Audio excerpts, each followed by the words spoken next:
should metal stay an underground movement? I think the problem is, in part, it is not an underground movement and has never been. I mean, there's always been big bands, major bands that were selling millions. You can't call that underground. Another part, of course, is underground, and as opposed to pop music, metal is a productive genre. There's still new music coming out, like the early, so-called early adopters, as they call it in the business. That's more the metal scene. Pop will later catch on.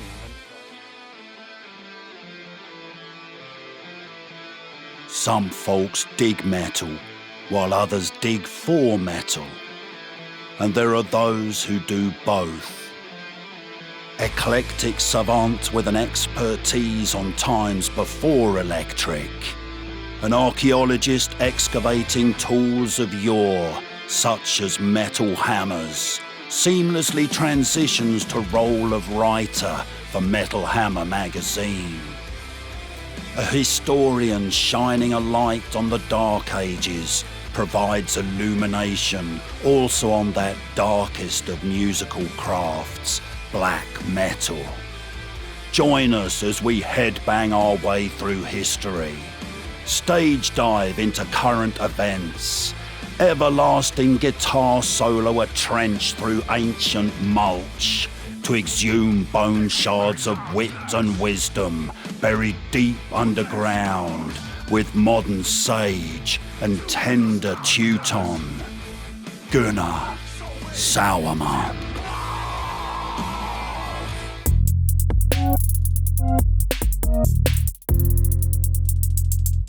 There are no borders between us, only frontiers to explore. No hinterlands to conquer, oceans are but a distant shore. Outstriders, leap from frame, gutting pain from every loss. No trenches dug divide us, only thresholds yet to cross. Here at Autodidact University, we tend to ponder a lot. Recent discoveries in anthropology, the quest for our human ancestors have shown that deep within the darkest ore chasms of history, people were made of metal. And so Metallopithecus has been discovered, and they were the ones that must have destroyed, wiped out the Neanderpunks. And they were probably the bastards that killed the hobbits as well, which is a shame, I think. Oh, hobbits. Smelly feet, though. So, to get to the nitty-gritty of these recent discoveries that prove that it all began with metal, and also those metal legs under the pyramid, they elongate? What are they? They're not just slidey chutes. Is it the sewers going down, or is it the space elevator? Let's find out with our eminent guest of the day. And guess who we got today, Sebastian? Well, you don't have to guess because I just told you. Sir, Mr. Gunnar Sauermann, all the way from Germany, recently digging stuff up in Teutoburger Wald. Have you got me my Roman helmet? Thank you and welcome to Outstriders podcast. Thank you for having me, Simon. To start off with, a bit of a background thing. You are one of the most eminent journalists, reporters, and know-it-all encyclopedias of metal coming from Europe, essentially. You write for Metal Hammer, but you've written for a whole bunch of stuff. You actually wrote the foreword, an interview with Abath in this year's Inferno magazine. Big festival going on here in Oslo now. Happy Crucifixion. And you've also involved yourself, you're involved in Utgård Festival, which I believe isn't that the Europe's biggest metal festival or one of the world's? Well, I used to be. I'm no longer head of press at Wacken. Okay. But that is the worldwide biggest metal festival. I'd like to dive in there, if I may, because I seem to recall that you were involved in getting bands over from rather obscure places to the festival. Metal is the fastest growing musical genre in the world today. And I heard a rumour that you got a death metal band from the killing fields of Kampuchea or somewhere, or was it Indonesia? Didn't you get some I know what you mean, and now you confused me because I don't think it was either Cambodia nor Indonesia. It was somewhere in Asia, you're right about that. Right. And I try to remember the case because that was during my tenure as being head of press. I'm not the one setting it up. What you are referring to is the so-called Metal Battle. Right. Which is actually an amazing contest, and I guess only a festival the size of Wacken could do it. As you said, there's worldwide participants. There are, of course, some continents where we would have to have more input, looking at you, Africa. South America is there, Australia is there, Asia is there, both Americas, of course, Europe. Could be a bit more from Africa, right? To my taste, because it's not unexplored country for metal. No, we absolutely have scenes not. there, actually, really creative ones too. So all in all, that's the Wacken Metal Battle. That's actually organized. It's organized by Sascha, who is also the bass player of German black metal band Endstille. Right. Like he's the man who sets it all up, which is a tremendous amount of work with so many lot people to do. coming. I've been involved in many juries. There's local contests in every country where the winner gets decided, and the winner is going to Wacken. They all have like their own rules and the ways how they handle the competitions. I've been many times, particularly in Iceland, which is also an extremely successful participant. Nearly every band they have sent got a record deal. Really? Even though they did not win, yes.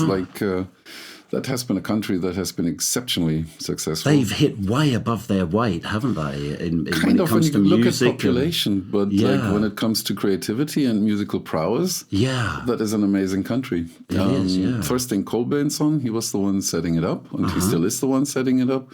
And I think that is one of the two pillars on which the success of Icelandic bands internationally is resting. He is kind of responsible for finding the young bands that nobody has heard of. And then you have the festivals. It used to be Eistnaflug, and now it's Sautan. That are sending or getting the more established bands or already established bands connected to people from outside who come there. Like you will always have, same as here at Inferno, you will have managers, booking agents, record labels, representatives coming to those key festivals. Right. So Iceland's always erupting. Yep, but I kind of got sidetracked, I guess, with Iceland. But let's get back to your question, which was like the competition. Yes, and so the and it was the kids. Yes. We had a bit of a problem because the German state was refusing to give them visas. It was a bit silly because the argument was kind of like, but what if they come here and want to stay here? The kids were actually getting kind of famous in their own country, and they would have had no intention to stay. So it took a little bit of political clout and help from local politicians to change the government's mind, which they successfully did. And finally, the band was able to attend, and they had a blast, and it was really great to see them, and it was so nice to have somebody, Philippines, I think it was, if I remember correctly. I think you're right, it was the Philippines. They were from an orphanage. Yes. And they found metal as an expression of all their anger and frustrations and unhappiness. Yeah. Like the orphanage wanted to give them something to do, and so there were instruments, and metal was the thing they found an expression. And I mean, that is exactly what metal is about, isn't it? It is, absolutely. I mean, we were less than proficient craftsmen, so we only got as far as making nunchakus ourselves. But if we could have made instruments, we would have. But from the Philippines, there's... It must be pretty rough because it's such a family-based culture in the Philippines, I know. And so being in an orphanage already then, it's being able to participate being a band as well, that the sense of brother sisterhood, I guess, is always important in bands. The sense of belonging, and so if you're belonging to something, a genre that is not mainstream, it is a statement, also, isn't it, Gunnar? So I would have thought that. Well, how did it go with this band? Did they stay in Germany? No, no, they didn't. I mean, it really worked out as it was. They played. They got a really good reception. Yeah, and then they went back home. Yeah, happy ever afterwards to have played Wacken, because I mean that festival is the one that every metalhead on this planet probably aspires to going to at least once. Yes, I know that people sometimes, like from South America, have told me, like, yeah, saved up for this for 15 years. Yeah, to go this one time. Yeah, and it is a great festival. There's no doubt about it. It's not like a family affair like Inferno, because it can't be. It's too big for that. It is. When you have 80,000 people on the field, plus all the people working there and so on and so on, it becomes the third biggest town of Schleswig-Holstein. Wow. In the whole week that it is running. Huh. And here's the fun story. There are about 8 small incidences reported by police, at least during my tenure as head of press. It was in both years 8 incidences, which mainly involved the orphans.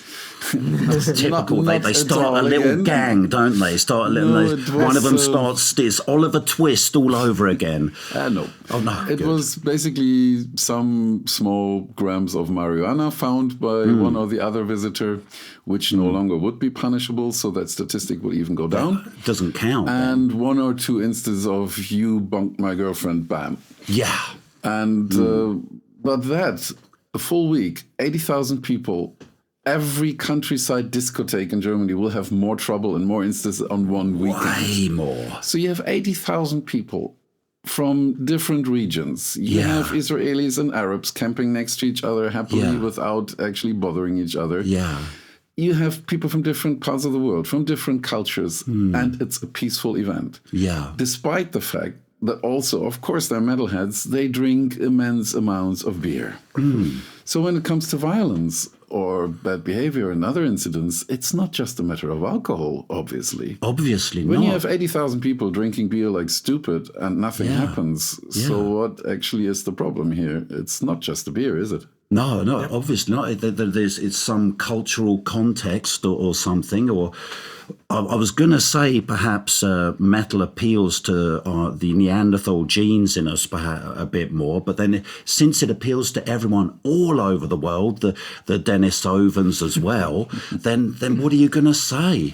It has a universal appeal. Maybe I would go to the psychological side of it, when you give people a way to express their feelings, their anger, and the metal music is very energetic, and you can express like a lot rage and you know, all the hate or whatever you have inside or whatever, and so maybe that's why. Maybe like, okay, this is a great way to express like, oh, this is something that's bothering me. And then when it's out during the artistic and musical expression, then you go like, oh, that's a great release. And then you can share and you can go to a more peaceful state, I guess. Catharsis is part of it. In metal, the violence is on stage. And the fans are peaceful. Go to a pop festival and try to go through the ranks and move forward. There, the violence is in the audience, not on stage. That's true. Yeah. It really is. I mean, you're apologizing all the time just for nudging someone. Yep. And in metal, you just kind of push through. Somebody might go, but it's okay. Well, but there's also a social factor, of course, because I think metalheads see themselves as a family. You reckon? You could wear a burqa to a metal festival as long as you have a Judas Priest patch on the bag. That is true. You're fine. Yeah. You regard somebody like a German advertising company once made kind of a poster, and it had like guy in a suit. Yeah. And it asked like, would you trust that guy? And a lot of people were like, nah, I want that guy in a suit. And then they had a picture, metalhead. Yeah. And now ask all the metalheads, and no, this guy I trust. And it was the same guy. Yeah. In both pictures. Right. But there's immediately a sense of community and family. So if somebody starts to act stupidly on the metal field, drunkenly or anything, there will be friends actually going, dude, come on, calm down. We bring you to your tent, sleep it out. Yes. And there's a lot of social cohesion and self-control. Yeah. And I was thinking, since nearly everyone has long hair there, you never want to get into a fight because you might be hitting a girl by mistake. I mean, I've seen the face of metal and it's a girl. So there is that kind of the masculine brouhaha as well that many of the female metalheads embody fantastically with a fantastic amount of energy. But it's just it's not the spitefulness. They got chains hanging down, so no one needs knives or Uzis or anything. So, but the music as well, with all the head banging, it is the release. So, okay, so we got it's psychological, it's cultural, it's social, and it's not. It's nothing to do with or the drugs or the alcohol. They don't make any difference. And the music itself, the sense of rebellion, or is that another thing? Has metal almost become the Boutros Ghali of the music world, or the Kofi Annan? Who's the peacemaker now? I mean, it depends, I think, really on where you are. If you're in Europe, of course, metal is a conservative scene, and it has probably always been, with the caveats that it might be conservative. But when, for example, Rob Halford of Judas Priest had his coming out, where it was still in some European, even Western European states, illegal to be gay, the reaction of the metal scene was, yeah, okay, fine. We kind of gathered that from the way you looked. But could you please go back and sing in Judas Priest? And because that's where we really want you, the metal god. That was basically the reaction of the metal scene. They do not care. I mean, you could trust a Judas and a Priest a lot more than Rob Halford. I mean, the other way around. You could distrust them. Well, what was I saying then? Oh, it's just kind of wondering. I know it's Easter. What's wrong I blame with you? Easter. Simon, please. Oh, it's my untrue colours coming out. No, it's the effects of Easter. I've been dreaming of crucifixion all weekend. My favourite holiday, Christian holiday, Good Friday. Yeah, catching the hair. They really nailed it back then. Yeah, they did, didn't they? It's my favourite one. It's really hard to get the hair into the egg and cover it in chocolate and surprise your granddaughter. But so backtrack there. I would much rather trust Rob Halford than either Judas or a priest. Okay, we can fit that in the edit. Yeah, Jesus. Cut. What the hell was he saying? Is this a test? Yeah, about this. I was rolling through the Season of Mist website, and I just was going through the names of the bands, and I was like, this is great. Metal people, they truly kept the freedom of speech. The rebellion attitude and the middle finger to all the religious fanatics. You can see there, and it is accepted, and this is great. And what I see on attitudes of what I like about metal is the heavy guitar, that energized me. Oh, that one, yeah. And I don't consider myself purely metal. I like all the genres. I'm more leaning to hip hop, punk, and that's my thing. But in comparison, because hip hop became much more popular, it lost something, the underground authenticity, which I still see in metal. So this is what I like. Oh, this is so cool. These guys kept their freedom of speech. It kind of depends again on which scene and where you're from. I mean, there's a documentary, and I've forgotten, of course, the state which is in. There's some southwestern African state where there's a community, and especially girls, that adapted metal. The Spanish photographer, or he might be Basque, so I don't want to say anything bad here, Pep Bonet, an award-winning battlefield, and like he goes there usually for his photo documentary Where It Hurts. Right. He goes to like AIDS clinics in third world. It's no longer supposed to say that, like in underdeveloped or whatever we call it these days. Yeah. Like I'm not really up to what is the wording you have to use, or else you get cancelled. And he kind of goes there where it hurts usually. Right.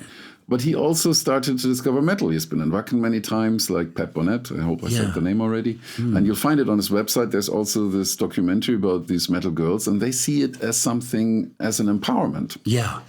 Metal for them is something that empowers them, like against a patriarchal society, against an oppressive society, and metal empowers them. And you'll find that a lot on the so-called fringes. Like, I mean, for Southern Americans, it's a form of empowerment. For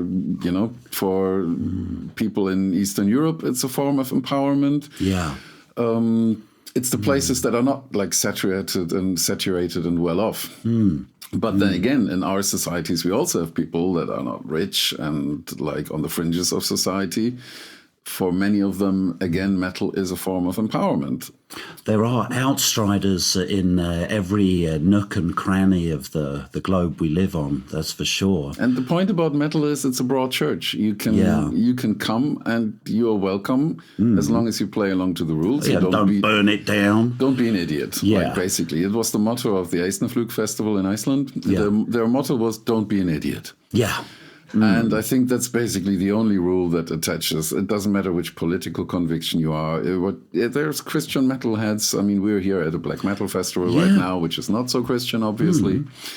And but like you can be of any persuasion, any skin color, any gender, whatever you want. As long as you like metal, you're welcome. Yeah. And that makes us probably one of the most inclusive forms of music or style that is around. It's not attached to anything. You like metal, you can come along. Yeah, exactly. I mean, you'd have thought in a way that since it is Easter and today is Zombie Resurrection Day, don't eat my brains, then it's you would have thought that perhaps there would be some kind of ceremony or something with Christian black metal, Christian Satanists and that. I mean, Satanism... That would be white metal. Because would it be white metal? But then that would be racist metal, wouldn't it? You cannot be black metal and Christian, as far as I'm concerned. I look upon Satanism as just the B-side of a bad single.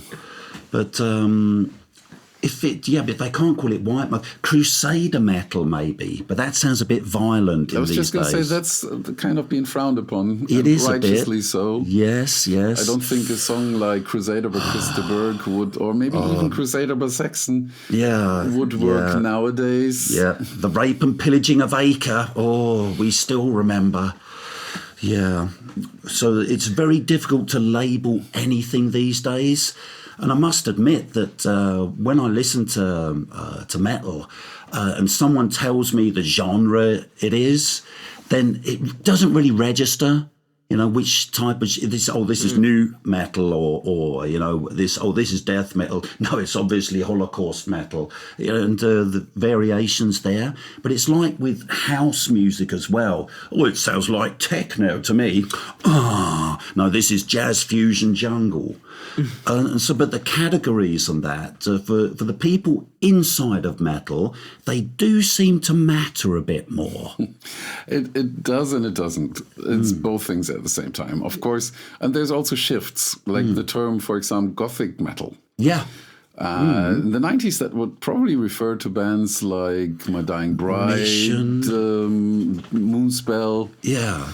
Kind of regarded as Gothic. Then for a time, it became attached to bands that had female singers. Aha.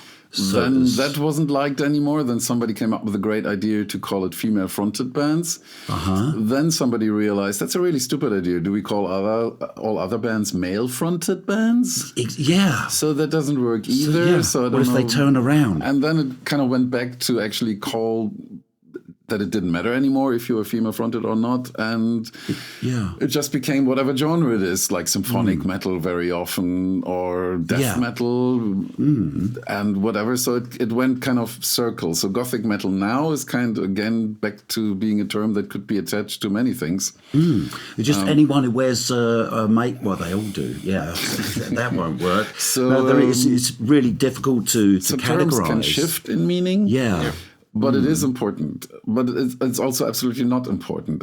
For example, I'm very strict what I call black metal and what isn't black metal. Oh. Some people have a much more generous application of the term black metal. I'm probably a bit old and old school, so for me, it's a very narrow term. But, and here's the important but, it doesn't mean if it's good or bad. There's a lot of crap out there that I would call black metal, but it's exceedingly bad music. And there's a lot of stuff out there that is not black metal that is great music. So it's just a term for a technical term. It's nothing that denotes quality. Although, of course, particularly the black metal scene is a bit proud of itself, and rightly so. They are a bit sort of exclusive, aren't they? A bit elitist. It's part of the charm. Yeah. It's part of the bread and butter, and it's part of the makeup, and you have to be a little bit elitist if you're black metal.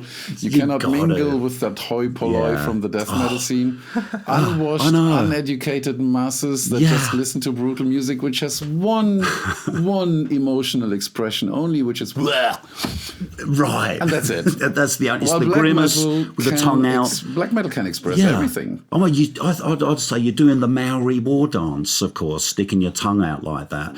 Well, it's people have said there's a band for that.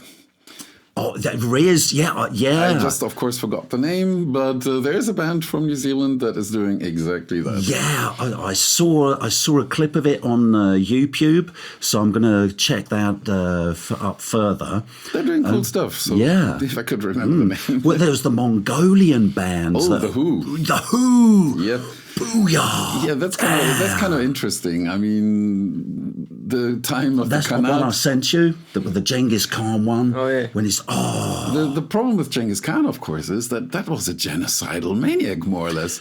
He even changed the genetic makeup of humanity. Yeah. Because so many people got murdered and butchered.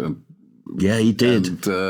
So, but seemingly now that's okay. If it's like way back long in time, then it's fine. It was a bottleneck. It's like, yes, we can. Yeah, if you recently murdered people, not so cool. No. For good reasons, as far as I'm concerned. But if you did that several hundred years back, grand. Yeah, then it's the war. Great. Yay, it's the warrior kind of thing. It's like, it's the Viking ideal. Let's go and plunder. Yay, everybody loves a good sword, right? Yeah, unless you have it sticking in you, then it's probably not so cool. But like apart from that, we love it, don't we? Like, we all imagine ourselves being spears, shields, Conan, Conan the Barbarian, the whole thing there. Yeah. That is also a link up. I mean, people have said I'm more lack metal than black metal, but the whole thing that I really enjoy about metal is the sword and sorcery shit as well.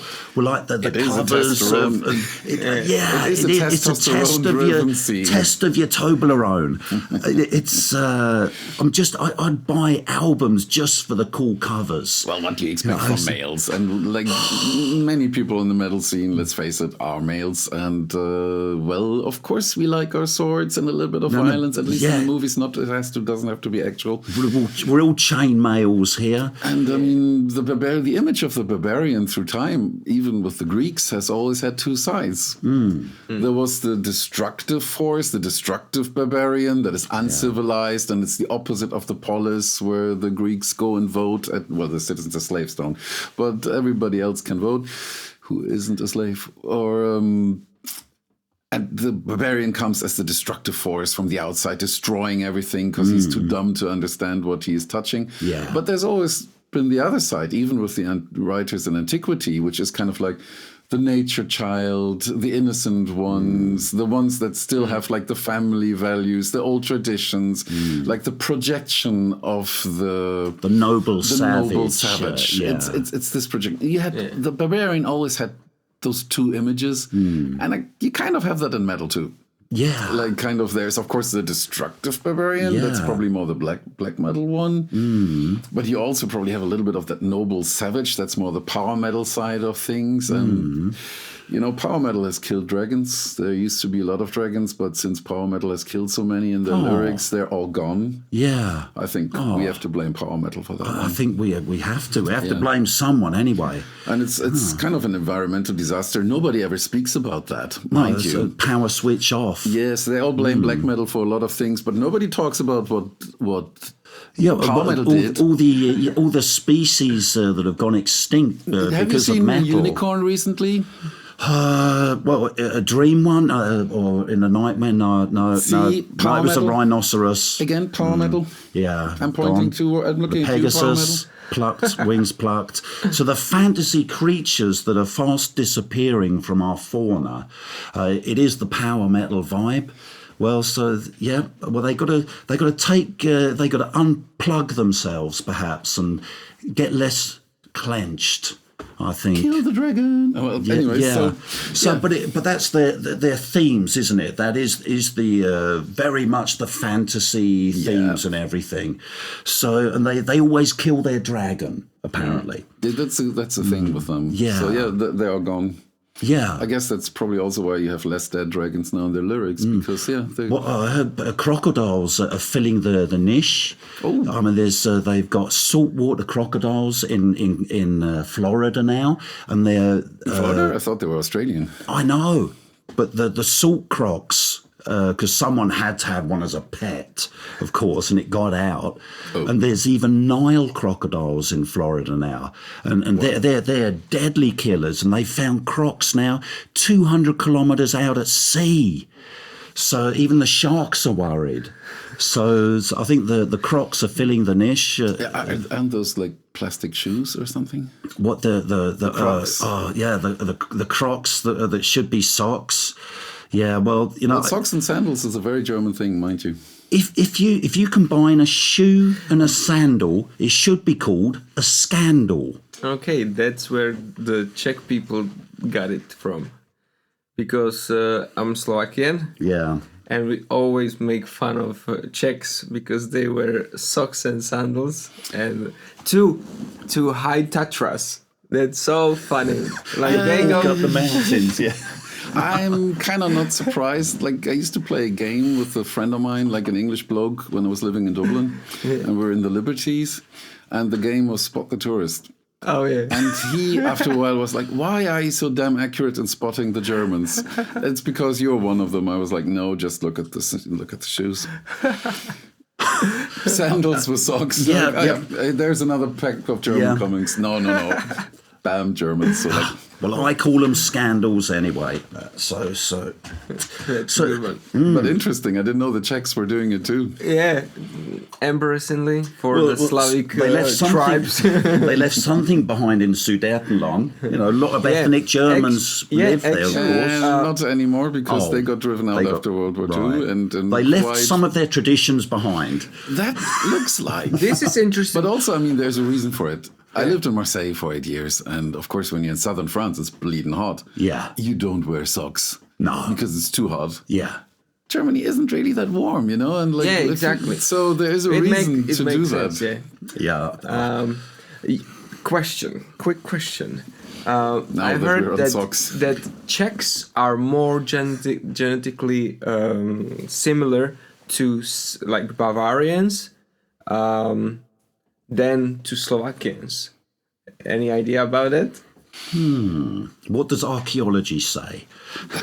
That wouldn't really be archaeology. I guess that would be population. More like geneticists. Geneticists. I couldn't tell you why. Maybe it's something to do with the knödel, and they both eat that, and that has distorted their genetics to a point where they're quite related.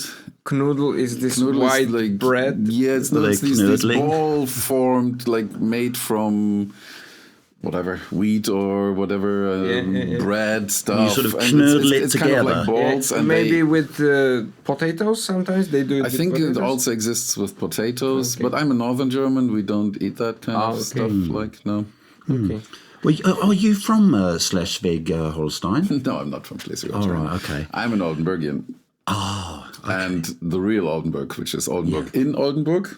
Oh, the old part Because of there's another one that is up in Schleswig-Holstein, and that's quite small. Yeah. While we used to own the lands like left and right of the Weser.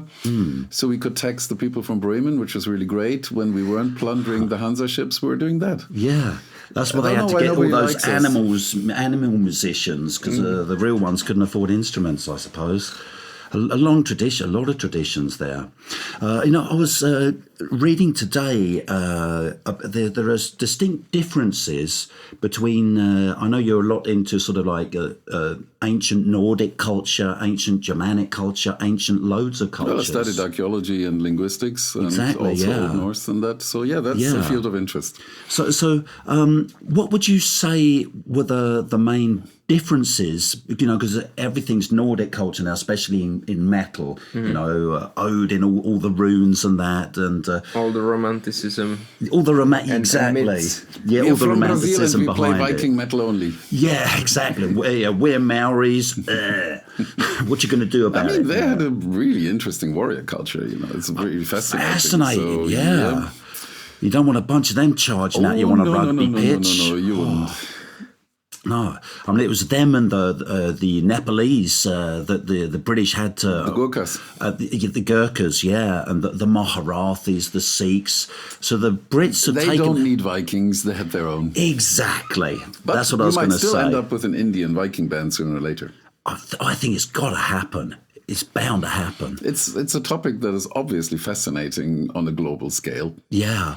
I mean, the dog soldiers of the Cheyenne, some of the fiercest warriors in existence and that. So, but there's warrior cultures everywhere. So, but the question was... Let's get back.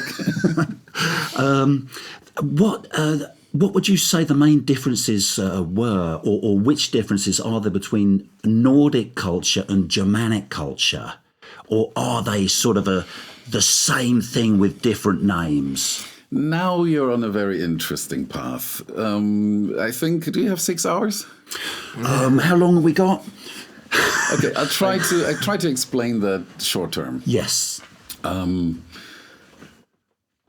Some time in the later period of Romanticism, all of that got kind of conflated, and it's basically quite the fault of the Germans. Again, blame us for anything.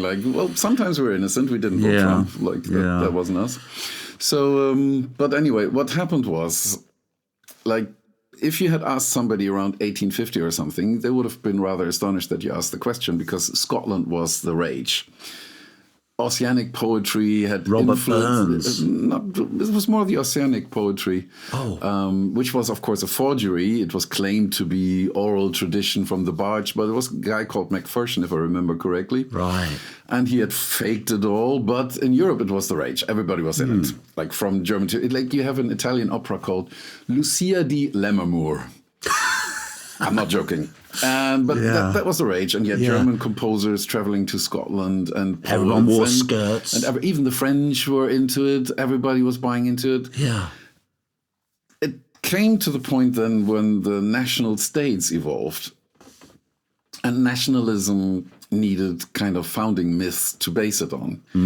So what you had, people were looking into their own history, and the French found the Gauls, for example, Vercingetorix, great. Yeah. So Napoleon III put up a huge monument, which is an archaeological disaster. He's wearing a mixture of Bronze Age and whatever stuff, so he was definitely not a Gaul, but that's for archaeologists. Yeah. But he also funded funded excavation work. So they started digging up Celtic Oppida settlements. Yeah. And they actually found them. So he was looking for Alesia, he was looking for Gergovia. And archaeological science started at that point in France with actually trying to dig up their own history. In Ireland, it was the Fenians. That was based on the stories of Fionn McCool.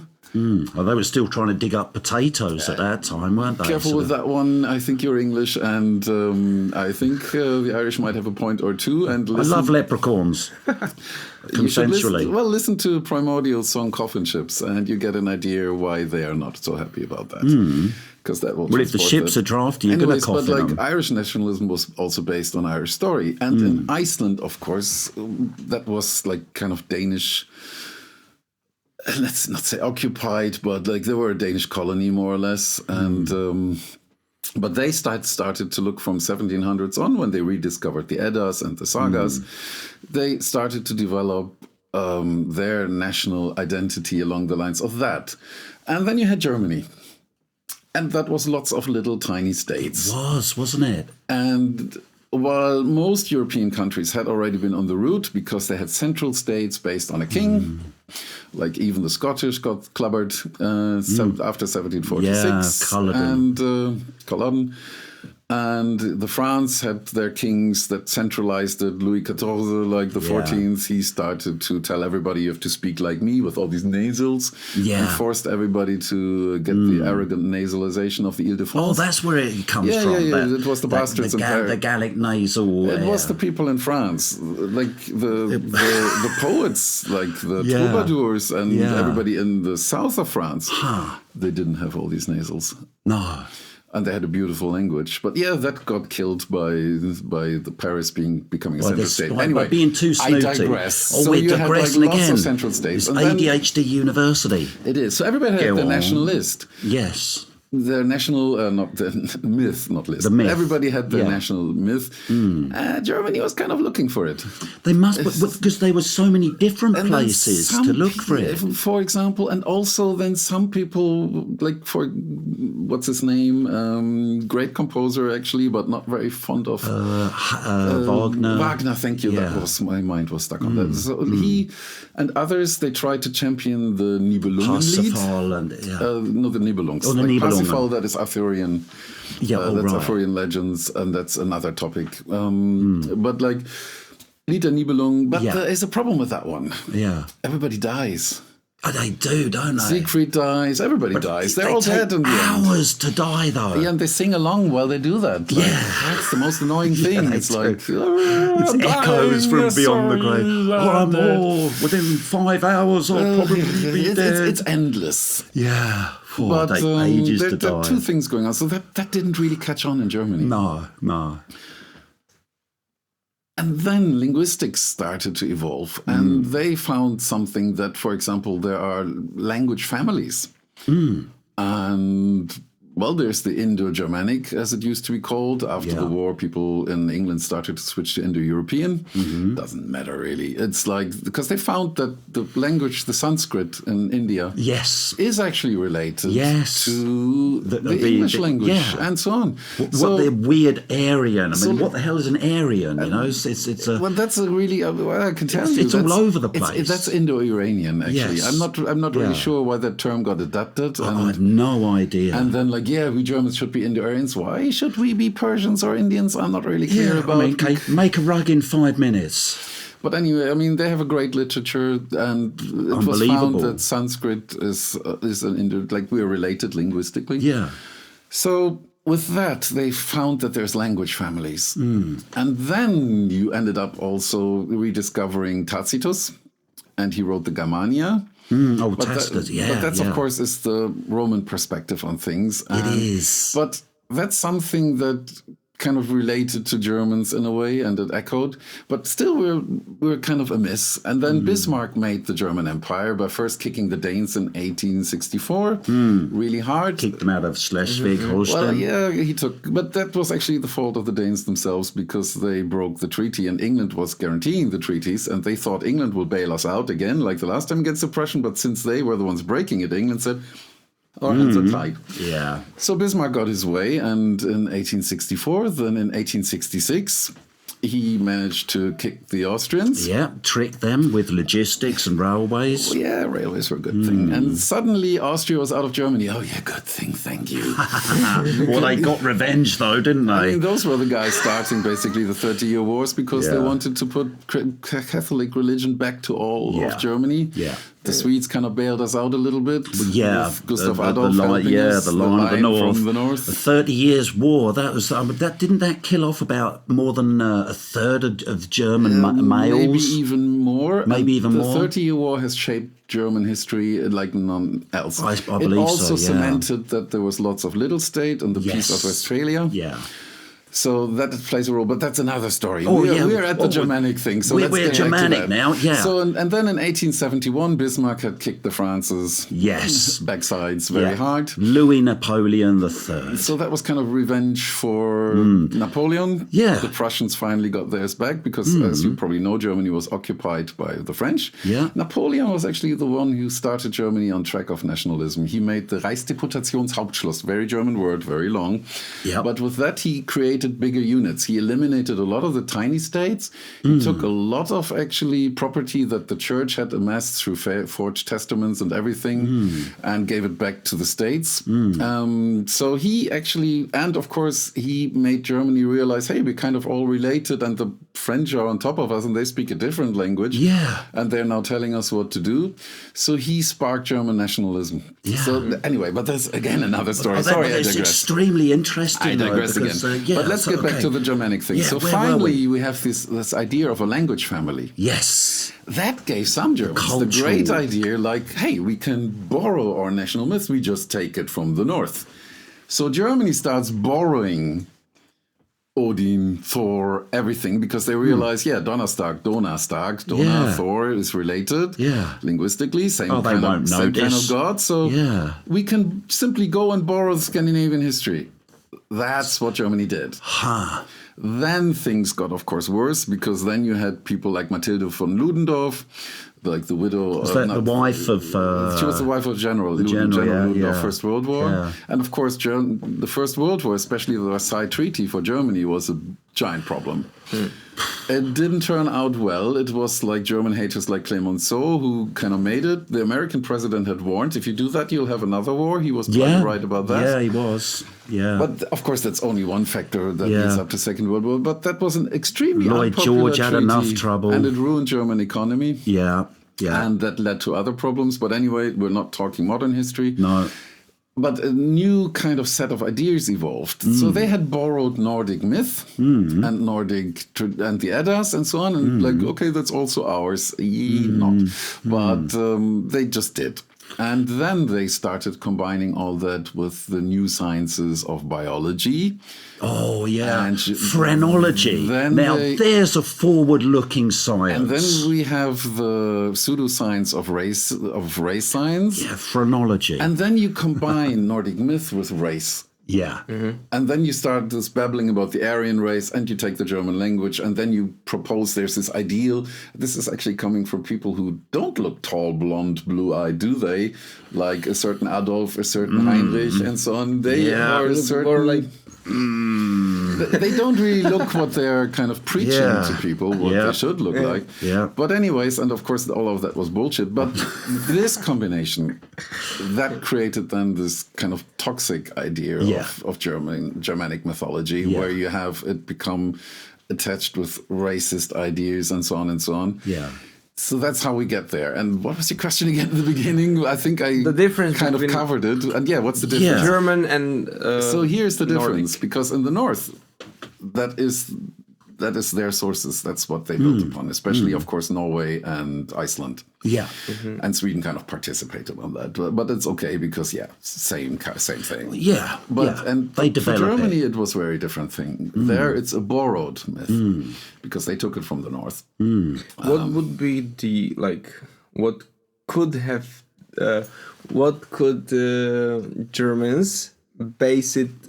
Like, what is something unique for Germany to create some kind of myth? If they didn't borrow it, like, what would be like true romantic idea about Germans? There again, it comes into regionalism, because Germans still are. If you want to understand Germany, you have to first understand that we think regional first. The Frenchman is always French first. If you say that to a Bavarian, that he's German first, he will kick your ass because they are Bavarian first. Same goes for Northern Germans. We are first where we're from. So actually, we would have to take our myth from our region. That, as is mentioned before, that goes back to the 30-Year War, which cemented the split. And so our national idea is kind of a little bit underdeveloped, although it might seem differently when you look back in our recent history. Well, that's the paradox, isn't it? The irony, or the Iron Chancellor, or Iron Y, spelled with a silent Y, because it's... I mean, the French got it right, because probably know Asterix, the comic book. Yeah, of course. That's where I learned most of my history. So if you read Asterix and the Goths, you get an idea of modern Germany, because it's like they're fighting amongst each other most of the time. It's only when all of us kind of unite and go, what? And look at one, then that's when trouble starts. Well, it was the Cheruscani, there was the Batavi, there was the Marconi. I mean, there's loads of tribes. Marconi. Marconi. And my favourite of all, although they came over a bit later, the Bastoni. So that was, they were originally from Thrace. Yeah. Well, I mean, so there's so many tribes. But you're doing but of course, those tribes doesn't really have anything to do with modern Germany. And they didn't write anything down, so you couldn't extract a mythology, a national myth from that. Look at 30-Year War. Half of Europe trampled up and down through Germany. Rape, plunder. Rape was common in 30-Year War. Yeah. I'm pretty sure our genetic makeup got a bit of a shake-up at that time. Bit of a bamboozle, And I mean, that's the funniest idea, like, of them all, this kind of idea of racist purity. In Europe, are you fucking kidding me? Yeah, I know. I mean, even the Romans. Anywhere in the middle of Europe. Even the Romans, they brought Sassanid archers to Hadrian's Wall in the north of Scotland. And you have young male soldiers and you have local females. Guess what happened? Yeah. Nature will happen. So, like, if you think about it, it's purely like political tool. The idea of national identity, it's a political tool. It's not like reflection of reality or genetics. It is. I mean, they can be positive in a way. Yeah. I mean, when Iceland looks at its history with a bit of pride and a bit of knowledge, that is absolutely fine. There's nothing wrong with it. It's only when you start mixing it and when you kind of emphasis the weaponize. Other. This is the us and this is the other. And then you start to have this idea that Germanic tribes were an ethnic group. They absolutely weren't. They weren't. No. They were tribal. Yeah. The Romans were the first to have something of an idea, of a concept of an empire and everything in Europe. The tribes weren't. The tribes could align with Rome if that was to their advantage. They would. They weren't thinking in nationalist terms here. And especially, they did not see themselves as Germani. It's Caesar who calls them that. The older Roman writers didn't really know what hit them when the Cimbri and the Teutones came. So they called them by the two tribes they knew, and they knew Scythians or Scythians or whatever you want to call them to the east, and Celts to the west. The Celts said, "Man, that's not our people." The Scythians said, "The Cimbris, Teutones, never heard of them." They're like, "Nah, they're not." So the Roman writers wrote something like Scythians, Celto-Scythians or whatever, because they had no name for it. It's Caesar who invents the Germans, because he goes, that side of the Rhine are the Gauls. That side of the Rhine are the Germani. And funny name, some linguists think that Germani is actually the name of a Celtic tribe, so that might have gotten a little bit out of hand here. The drunk ones in the middle of the Belgians. Anyway, the term kind of stuck. So from then on, after Caesar names them, it's the Germani. But they themselves didn't think of that. That's another proof that the history is written by victors. Yes, it is. Always. You really have to dig deep to really find out and use your imagination, like how it must have looked like and what was the a little bit sense of human nature, like what you take care of, what you value. It's your family. It's you have to survive. Then you rely on other people around you, like your family's daughters, sons, and so on and so on. And that's what you know. There is no even no newspaper, no information from outside. And now, because we are so far, like with, I guess, with technological advancement, like right now, I think we have idea about the whole world as like a global village, but even like few decades ago, it was very different conception of the world. And we're at the moment we're reverting back to an older idea. Like what America's doing there, that's kind of politics from the 1800s, 70s to something. The reactionary, because if when things get too big, I guess, too global, too expansive, then people perhaps retreat more into what they know. So it's a pendulum effect. Yeah. So what we need are some bug-eyed aliens that look like big spiders who we can hate. Alan Moore had that concept in Watchmen. He did, didn't he? Yes. What you just said, it's basically Alan Moore and this idea of like, okay, if there is no alien bug-eyed thing, then we create one ourselves, which Ozymandias does. Yeah. So, I mean, pop culture has picked up on that idea. But I mean, if you go back to metal, we see a lot of bands that actually are using old myth, and you have, and in an interesting way, because I mean, you have Enslaved. They use the names, they use the mythology, but they're actually talking about like psychological moments and like modern topics in their lyrics. They're not trying to recreate something old there. Or in Iceland, you have Skalmöld. They're super popular in that country, and they use the old stories. And it resonates with people. It draws people into metal who have never heard, like never listened to any other metal band. But hearing about the old stories, which they know from school or whatever, and maybe in school they didn't like it and they found it really boring and everything. But now, oh wow, there's the old story again. They weren't told about all the blood and violence. In an interesting way. Exactly. I mean, the thing about sagas is they are actually quite interestingly written, but you have to get over the first chapter, because that's probably for the sagas, that's the important bit, because that step is always about like, okay, he came from this family, his father was that, his grandfather was that, blah, blah, blah, and they settled there, and the boundaries of the settlement were there, in this valley, and this valley, and blah, blah, blah. That's an important part, because that gives the legitimacy of this family, like, for example, the people from Laxdal. Yeah. That is like they kind of lay out in that saga, they lay out the borders. This is our country. It might even be a forgery, but they're claiming this is our country.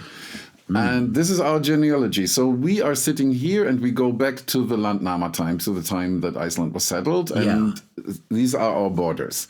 So for them, that was the important part. For the modern reader, that's the extremely tedious part. Yeah, it's like the first 100 pages of every Salman Rushdie book as well.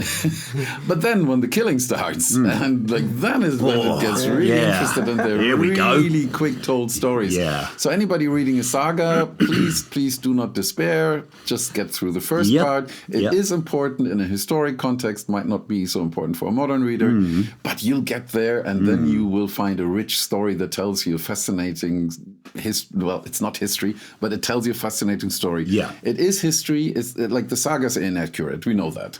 For example, the kings that appear in the saga of Egil Skallagrimsson, and I'm pronouncing him the old way, not in modern Icelandic, what Egil Skallagrimsson, they would just kick me, but like that's not how it was pronounced in the olden times. We know that from poetry and everything. It wouldn't rhyme if you pronounce things modern Icelandic. There's been a lot of sound shifts, but that's another story again. So getting back to what I wanted to say,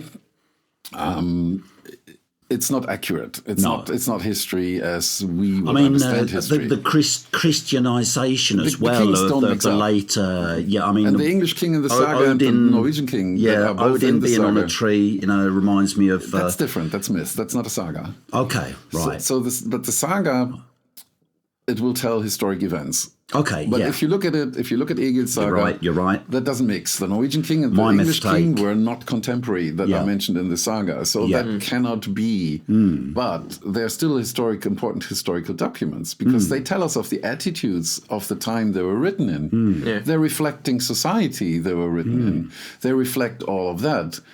They are not telling you exact history, but they are such important historical sources.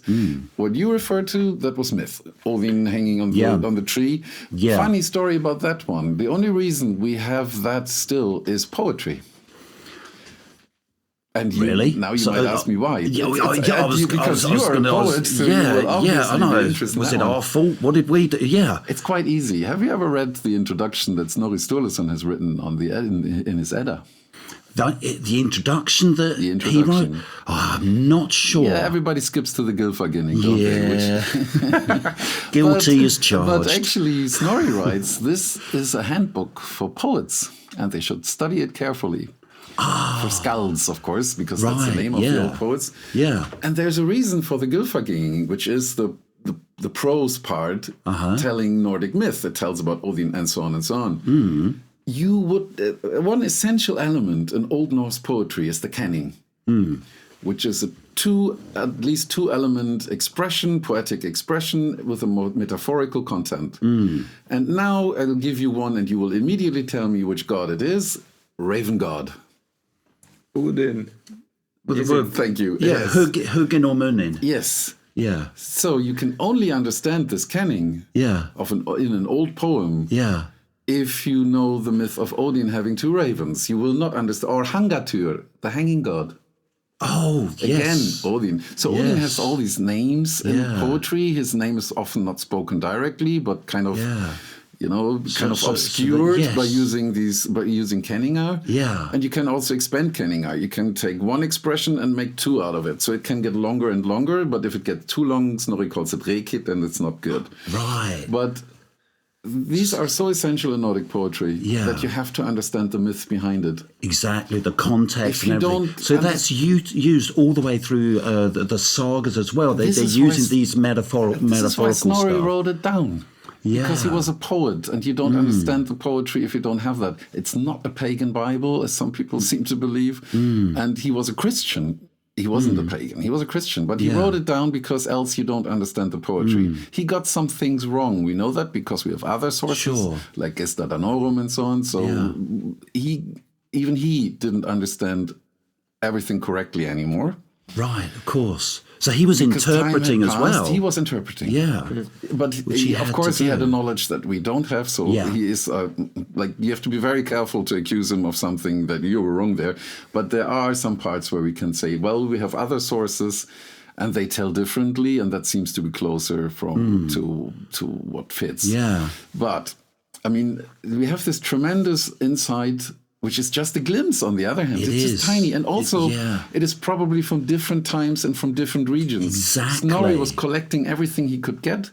So it does not give you a coherent picture of Old Norse religion. It just gives you a glimpse. It's like if you collated everything from metal today from all different places or the last 10, 20 years. And then you cut out, and then you arbitrarily cut out. Yeah, you cut out Abbath. So you gather every metal band and every song, and then you start losing 98% of that. Yeah. And it's quite an arbitrary process, which is quite random. Yeah. So you're left with a corpus that you have to interpret. Yeah. That probably doesn't really tell you the whole history of metal, and it doesn't tell you about styles and the differences between them. The nuances get lost. You just have basic worship ideas. Satan and Eddie. It's Satan and Eddie. Yeah, that's one word. And also it has guitars in it. Yeah, And a lot of like guitars. harsh singing. Sometimes it has clear singing. And that's our impression then. So that's how we look back on Old Norse myth. Yeah. But on the other hand, it's such a rich corpus of texts and is, ideas and the metaphors. deeper you go, So it gets used by metal bands all over the Yeah. place. You have Amon Amarth's Defenders of Asgard and Guardians of Asgard and all of this, and it just appeals to people. Yep. And that is a great thing. Yeah. Like I'm loving that this the subject that has interested me all my life, that I've studied, that this is so widely reflected in metal. Yeah. Unfortunately, then you have some bands who abuse it for the same bullshit that it has been abused already in 1933. There's always going to be some. There's always going to be a that few. also exists, but it's kind of like, haven't we gotten over that already? Yeah, I mean, I wasn't even going to bring it up. So It seems. Well, I'm a German, so it got to be mentioned. Yeah. It seems that like we need that myth, like the humanity needs like different myths to kind of have the sense of belonging, sense of identity, and to me it seems like there are two sides of the coin, and like one thing you can use for both, like misuse it and then like really build something. And like in a metal family, it seems like people are using it right. Like Mostly. If you like it, you're one of us, and that fills the need of yours, of the human being.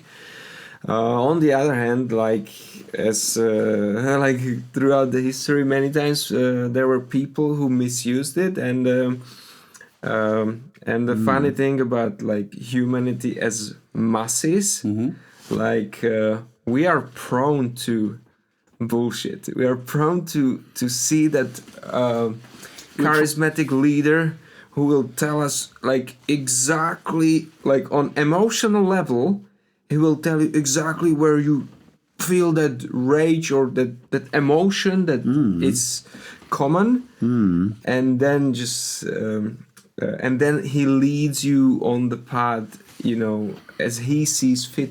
I absolutely through agree. Private I mean, look at structure. football. Sometimes people even kill each other over stupid colors. And like that's football. That's a game, dudes. That's not there for killing yourself or beating the shit out of somebody. Exactly. Like, you know, this is, we are intensely tribal. I completely agree with what you just said. There's one thing, though, that Johan Heck of Amon Amarth just pointed out here at a panel at the Inferno Festival. And that was that also due to metal bands, but also very much so to the TV series Vikings. It has become kind of an international thing that now everybody, I mean, we were kind of mockingly mention, well, I did, Brazilian Brazilian Viking bands. But that's, in a way, that's also a good thing again. It has become something of universal imagination and universal culture. And I mean, don't get me started on the inaccuracies of that from TV a race series. of expropriators. I mean, no one's expropriated more than the English, but so impropriate back. I mean, everyone should do it. Culture is culture. This whole discussion about cultural appropriation has become very nonsensical. It really has, that's largely due to, I'm afraid to say, dear people on the extreme left, to you guys. Yeah. Because nowadays you call everything cultural appropriation. Yeah. And you don't even understand the term anymore. No. Well, these are the Robespierres that are betraying the revolution. And purity and something. And like, they're defending people who don't even want to be defended and who might be pretty happy that the culture is getting spread. Yeah. But they assume the right, they can speak for these marginalized people. What about letting them speak and not you? But anyways, why not? Like, it has always happened. The Oriental phase of ancient Greece in their art was also because they were at war with Persia, but they got interested in it, so they took elements from the art. Exactly. What the Celts created when Celtic art came up in Latin A. I'm now talking archaeology. That's kind of like the phase, depending on which your standpoint is, 480 to 450 BC. It starts. Yeah. And they created a new form of art. Yeah. Which is called like Latin art. And they took Greek elements and Roman Etruscan elements. Yeah, I mean, and the Romans stole it from the Greeks and Etruscans. And they cut it into little pieces. Yeah. And they rearranged it. And they created a new form of art. But if you know your classical motifs, you can say, oh, that's a palm leaf that has just been reconstructed differently. That's a lotus flower that has been totally taken apart. So you can see the elements, but they made something new out of it. Yeah. So nowadays, if you go with the definition of the certain people, then you would have to say, oh, guys, what the Celts did back then was just blatant cultural appropriation. That's not how it works. Cultural appropriation is when the Windsors, which are, of course, Hanoverian Saxe-Coburg, when they suddenly were when they were killed. It's the royal family in England. And Germans. when they go killed and go to Balmoral and they're in Scotland and they pretend to be also Scottish, that is cultural appropriation by definition. That's not a sporran. And they try to, and it's because they're ruling over the people there. Yeah. So that is cultural appropriation. Yeah. That's the definition of it. It's not an artist being inspired by something. And nowadays, like Picasso comes under attack because he was inspired by African masks. Isn't it great that he was inspired by African masks? Why are you whining about it. I know. Yeah, but he never mentioned it. Well, should he be? Does every artist run around and go, "Oh, I've been inspired by this, that, and this make me think"? That's not how this works. It's art. Yeah, we wouldn't have time for anything else. I got into a little rage here. Oh, that's a great rage rant, and I totally agree. I mean, art is for the pillaging, taking, Yes. expropriating, hip-hop. and we got to say, Hip-hop, to take little cuts of music from other people, Yeah. rearranges and so on. Yeah. It's part of their art form. I mean, right now, I'm stealing from the cultural wealth of Afro funk Ethiopia. You know, sort of what I'm into. So let's just all steal together, because then it won't be stealing. Stealing is healing, and just like scaring is caring. And there are 5,000. Black metal is like 50 million shades of black. Yeah, and imagine like if somebody had gone in the 80s and told Metallica like, you really can't have punk elements in your music. I mean, yes, you're based on, and I mean, you hear it much clearer now than you did back then, because back then Metallica sounded so hard and brutal and new.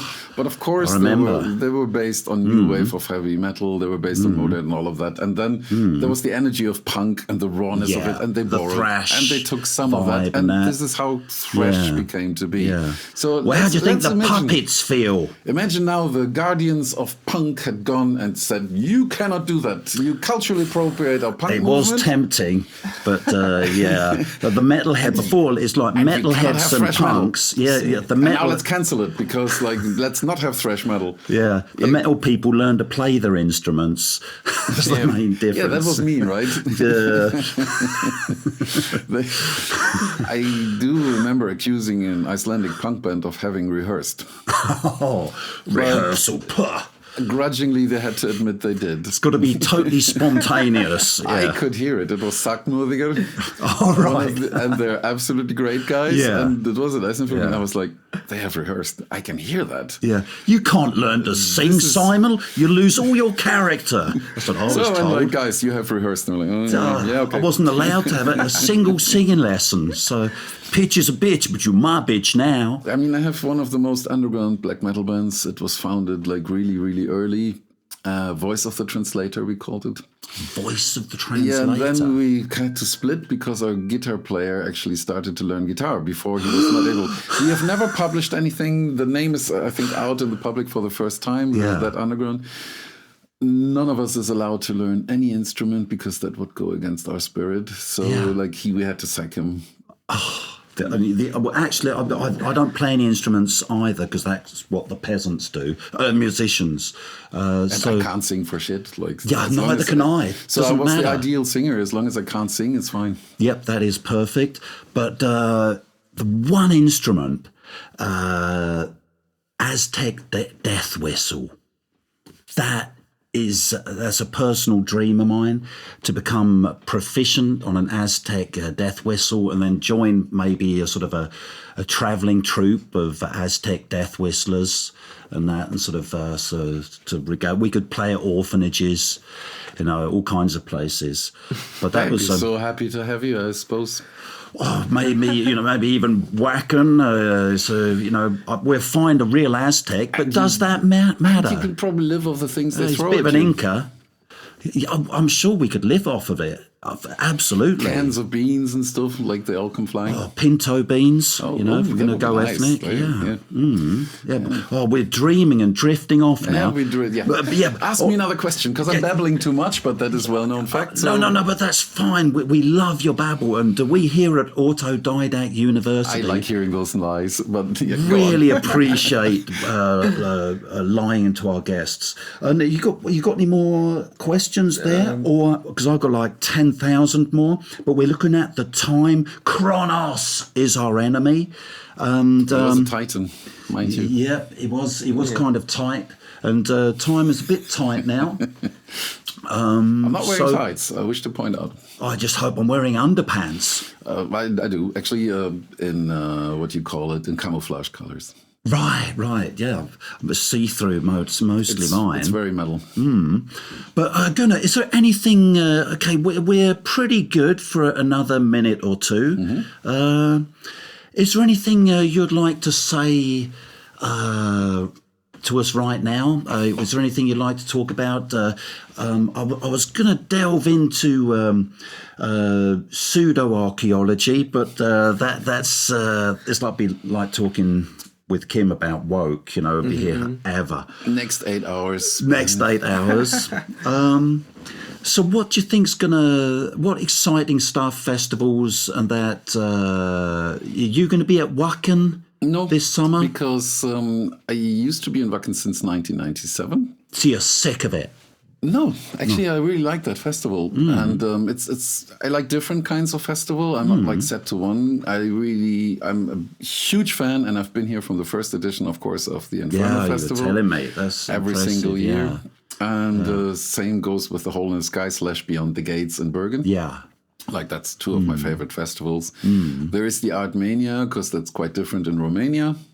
Found a new one this year, actually. Underground for the Masses, also in Bucharest, Romania. I read about that. And that is such a lovely festival, like super nice people. They had a really good program, an interesting mix of underground black metal and some new bands. Yeah. So like something new, something old, something borrowed, something black. Yeah. And because you were there, weren't you? Yeah. Because just after Paris, you were in Paris, and then you went over to the underground. It was kind of a flip-flop. I was like seeing Alcest doing a performance with the piano player Nicolas Ova, who's like a really, like, that's not your bar piano player. Right. He's like concert piano player, sponsored by Steinway and Sons and so on and so on, so up there. Yeah. And he was collaborating with the singers of Alcest and the tour managers, who turned out as an excellent singer. Everybody's kind of surprised, at least. Yeah. And she was amazing. They did a show already in the Cave of Balve last year with that setup at Prophecy Fest. And then they did this in Paris. And I just had to go because the concert like was in just the catacombs? Oh, no, they actually had that in at Salle Gaveau. And that's usually more used for classical concerts. It's a beautiful setup, like an old-style theater with like different layers and so on. Yeah. It was seated concert. Yeah. It was just amazing. It's like, the Alcest songs and the piano just lead to each other, and then just the singing with it. Very atmospheric. Of course, it's not metal. There's no e-guitars, but it is coming from metal. And like Vardruna, for example, that is coming from metal. Yeah. It produced something new and beautiful. Wow. So I went to that, but then I was a bit in a hurry with the flights because I was just flying back to Hamburg and then had to dash to the next flight and fly off to Bucharest. Yeah. But you asked me about new things. So actually that festival is really nice. Right. So you're really tuned into the underground in many ways. So sort of some underground, some overground. I'm old, so I have to start picking things, and I have done too many festivals, I guess, because like it's at least 12 every year. Yeah, you've done overground. So I'm very much looking forward to the Sautan Festival in Iceland, 2nd edition. Yeah. It has avoided... Is that the one in the basin of an hopefully extinct volcano? No, it's not. Oh, right. It's not. It's in a small town north of Reykjavik. Yeah. But it avoids a lot of the pitfalls that Eisnerflug was kind of suffering, if you want to call it like that.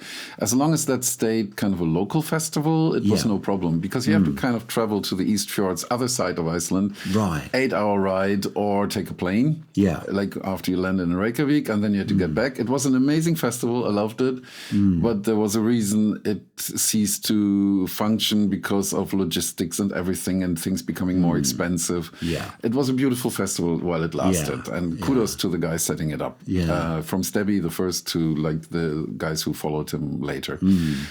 And then this is kind of avoided because Sautan is it's spelled like Satan, but the A with that the apostrophe, the A with an apostrophe is pronounced "ow" in Icelandic, so it's Sautan.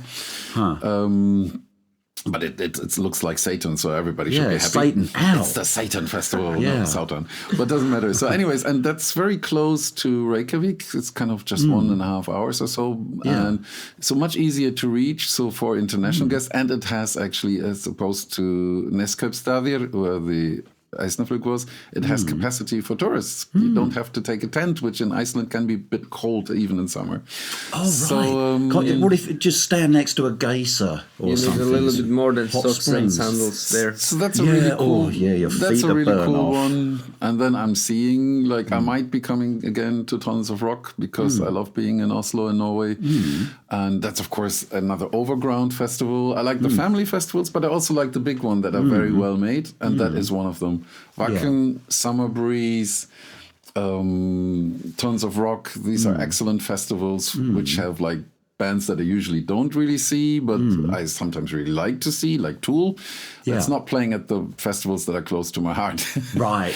Because there you will find lots of black metal bands. Yeah. But it's nice to see them from time to time. So I like also going to the overground festivals, so to speak, to the big ones. So the mole people can be a bit clingy at times, can't they? Sort of, but not everyone can be a troglodyte there I'm a all little the bit time. more anonymous also because of the masses, or it's like not having to have a talk every 10 minutes. Yeah. And which is okay, it's fine. I love meeting friends, so that's also not wrong. But sometimes I also like to just see a concert. Yeah. And so like there's the Partisan in the east of Germany, which is also more for like death metal and black metal, which is great. Whenever there's a death metal band playing, I can go and have a beer, and when there's a black metal band, I go and watch. So I actually like festivals that have lots of death metal bands. Means a lot of time where I can just go to the bar. Yeah. And that's it from the bands, from the festival side. Yeah. Bands, well, let's see. I haven't discovered a new band this Inferno. But, well, there's always something interesting popping up at some stage. And there is one more evening of entertainment to go. Yep, so there's one more night tonight. Yeah. So I have to leave pretty soon because I have to actually review the first band, and I cannot miss it. Oh, right, yeah. Got to work. Yeah. And so I might discover something yet. Yeah. And apart from that, it's always great to see personal favorites of mine. Yeah. I can watch Icelandic Mythserming 500 times, or Yeah. Migwar from Poland. Yeah. Like whenever they're playing, I will be in front of the stage because I really enjoy what they're doing. Yeah. And there have been some amazing concerts this weekend. The headliner was very clearly, it was already done because that was first night. That was when ABBA stepped up. Yeah, doing his old Immortal What a show. stuff. Yeah, What a show. fantastic show. I heard from, like, a friend of mine went, this was the best show since 2008. Yeah. I've seen some great shows, but I think it was probably the best show Everything of the last just decade. fit with the lights and everything, the sounds. It just, everything. The ABBA was playing, in it a was great shape. seamless. Yeah. His band was meticulous. It was just Yeah. brilliant. The way they brought the songs over, you heard it was the songs. It was the classic, but they were somehow reinvented. Somehow they injected something a little bit new also. Yeah, reinvigorated. Because I do remember the olden days. They were never played that perfectly. But that meant close. That meant some elements that were always there. Yeah. But you never really heard them.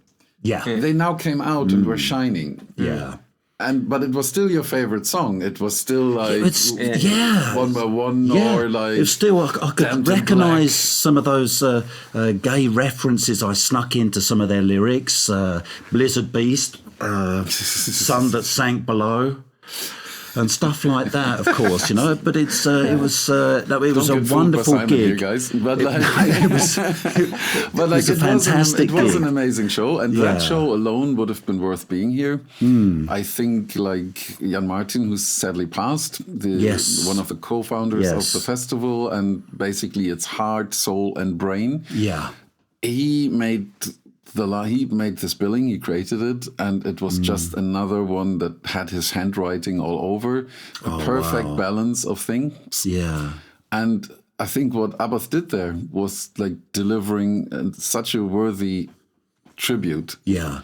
Because somebody told me that Abbas actually had been thinking about Jan Martin before he went on stage. Yeah. And afterwards he told me, I wanted to say something about Jan Martin, but obviously I was distracted because he was playing music. Yeah. But I think the music itself and this glorious concert that he delivered, that was the tribute. So extremely well done. Yeah. I think that's a good note to end on as well, Gunnar. So as a tribute to the founder of Inferno that sadly passed, and he was a good friend to many people, and his memory was honoured this year's festival. Yeah. Thank you so much. So thank you, Gunnar. I hope we can dig ourselves back together again soon. I'd be interested to read the comments because, like, of course, my I haven't been studying archaeology for over a decade, Right. or 2 decades. So science will always progress. Yeah. So I'm looking forward to people saying, "Oh, what Gunnar said there is totally wrong." Yes. And this is Yeah. why. Please give a reference so I can read up on it. So Yeah. I'm getting to a new stand. But like, Yeah. I want to hear contradiction. Yes, yeah.